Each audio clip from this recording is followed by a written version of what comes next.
एक बार पेरिस के आकर्षक शहर में लोवर संग्रहालय में जैक सॉनियर नामक एक प्रसिद्ध क्यूरेटर खुद को बहुत खतरे में पाते हैं।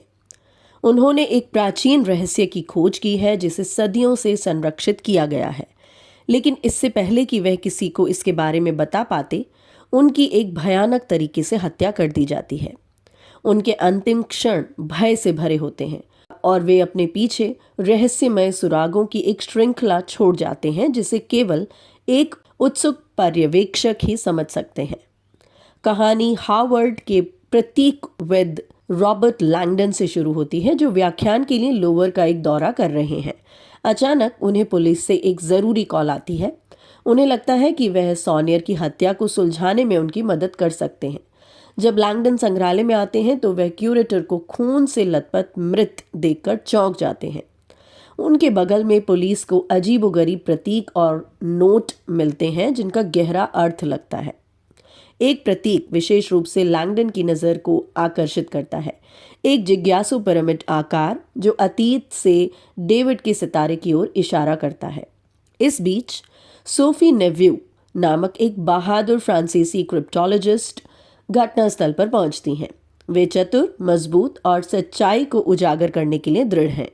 सोफी और रॉबर्ट को जल्दी ही एहसास हो जाता है कि उन्हें सॉनियर की हत्या के पीछे के रहस्य को सुलझाने के लिए मिलकर काम करना चाहिए। जैसे जैसे वे सुरागों का अध्ययन करते हैं, वे इस रहस्यों के एक जाल का पता लगाते हैं जो प्राचीन काल तक फैला हुआ है। प्रत्येक सुराग के साथ वे खुद को बिल्ली और चूहे के खेल में खींचा हुआ पाते हैं।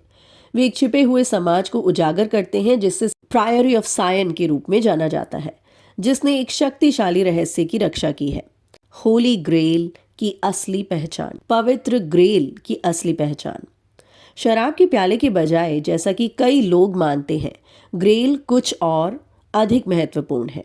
यह दुनिया से छिपे हुए यीशु मसीह और मैरी मैगडलेन की रक्त रेखा का प्रतिनिधित्व करता है।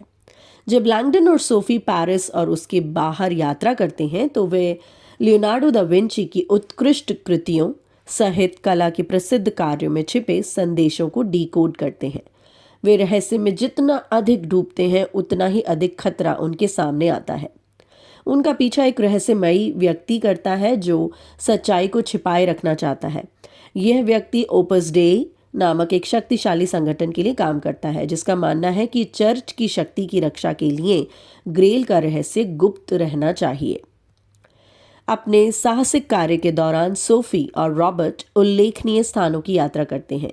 लोवर, सेंट सल्पिस का प्राचीन चर्च और यहाँ तक कि शैटो डे विलेट का आश्चर्यजनक महल भी। प्रत्येक स्थान पर एक नया सुराग छिपा होता है जो उन्हें सच्चाई के करीब लाता है। वे विचित्र लेकिन प्रतिभाशाली सर लेह टीबिंग से भी मिलते हैं, जो उन्हें उनके निष्कर्षों के महत्व को समझने में मदद करते हैं। टीबिंग का मानना है कि ग्रेल के बारे में सच्चाई का खुलासा दुनिया को हमेशा के लिए बदल सकता है। जब वे प्रत्येक रहस्य को डिकोड करते हैं तो सोफी नोटिस करती हैं कि सुराग एक सर्पल पैटर्न बनाते हैं। ये डिज़ाइन एक कोड में पाया जाता है जो उन्हें अंतिम रहस्य उद्घाटन के करीब ले जाता है। अपने जीवन को जोखिम में डालते हुए और समय समाप्त होते हुए वे अंतिम स्थान पर पहुंचते हैं, लंदन में प्रसिद्ध टेम्पल चर्च। यहाँ वे एक छिपे हुए कक्ष को खोजते हैं और जो पाते हैं वो सब कुछ बदल देता है। सदमे और विस्मय से भरे एक पल में सोफी अपने जीवन के बिंदुओं को जोड़ना शुरू कर देती है। उसे पता चलता है कि वह सिर्फ एक साधारण महिला नहीं है, वह एक शाही वंश का हिस्सा है जो खुद यीशु से जुड़ा है। उसके परिवार ने पीढ़ियों से इस रहस्य को छिपाए रखा है। यह रहस्य उद्घाटन असाधारण है क्योंकि सोफी सच्चे उत्तराधिकारी की अंतिम वंशज है, जो उन्हें उस वंश का हिस्सा बनाती है जिसे बचाने के लिए कुछ लोगों ने लड़ाई लड़ी है। आखिरकार सच्चाई सामने आने के बाद सोफी को एहसास होता है कि उसे एक महत्वपूर्ण निर्णय लेना है। वह या तो इस ज्ञान का उपयोग उन शक्तिशाली संस्थानों को चुनौती देने के लिए कर सकती है जिन्होंने सदियों से इस रहस्य को छिपाए रखा है, या वह इन सभी से दूर एक सामान्य जीवन जीने का विकल्प चुन सकती है। वह रॉबर्ट को देखती है जो उसके सहयोगी बन गए हैं और शायद उससे भी ज़्यादा, और देखती हैं कि साथ मिलकर वे सच्चाई पर आधारित एक नया भविष्य बना सकते हैं।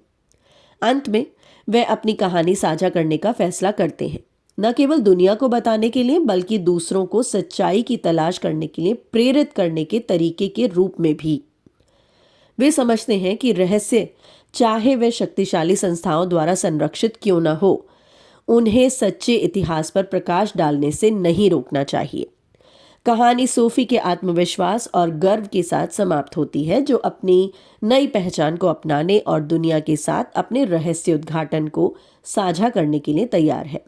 रहस्य, रोमांच और इतिहास की यह मनोरंजक कहानी हमें खुद से यह सवाल करने पर मजबूर करती है कि हमारे अपने जीवन में कौन से रहस्य छिपे हैं और कौन से सच हैं जिन्हें उजागर करने का साहस हम में है। दा विंची कोड सिर्फ हत्या की कहानी नहीं है, यह प्राचीन इतिहास, आस्था और ज्ञान की खोज के दिल की यात्रा है जो सब कुछ बदल सकती है।